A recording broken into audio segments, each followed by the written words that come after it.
Derrière la carte postale, derrière la beauté de cette plage et de ses eaux turquoises, se cache une réalité beaucoup moins agréable. Nous sommes à Soro, un village de pêcheurs de l'archipel des îles de Los, dans la commune urbaine de Kassa, à environ 7 km de Conakry. Ici, la mer gagne du terrain année après année, parfois jusque dans les habitations. Alassane Silla vit à Soro depuis plus de 10 ans. Il dit avoir constaté impuissant la montée des eaux dans son village. Vous pouvez nous indiquer la montée? Oui, c'était là-bas, là où c'est inondé, là où il y a la mer. Maintenant, on ne peut pas. Derrière le petit bateau, à quelques dizaines de mètres même. La progression de la mer est visible partout. Lors des hautes marées pendant la saison des pluies, l'eau s'infiltre et laisse des traces profondes. La maison des jeunes, construite grâce à la contribution communautaire, en est le meilleur exemple. Abandonnée, ses murs fissurés cèdent peu à peu.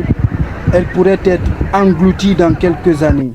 Nos grands-parents, ils ne pensaient même pas s'ils peuvent venir construire jusqu'ici. Parce que la maison se trouvait de l'autre côté, très loin, là où ils avaient pris en première position. L'ancienne maison des jeunes était très loin.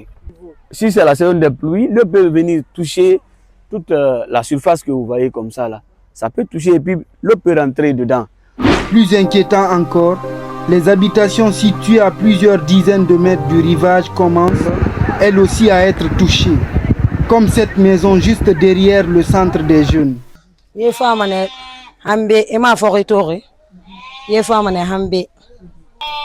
Face à cette avancée rapide de la mer, les habitants n'ont qu'une seule option, trouver d'autres terrains, toujours sur place, pour tenter de se reloger.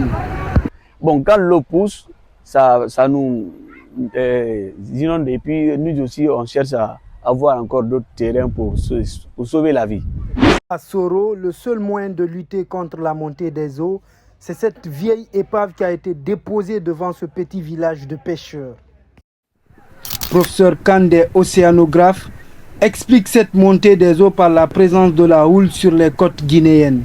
Une houle qui peut parcourir des centaines voire des milliers de kilomètres avant d'atteindre le littoral. De par le passé, on se disait que la houle n'atteint pas les côtes.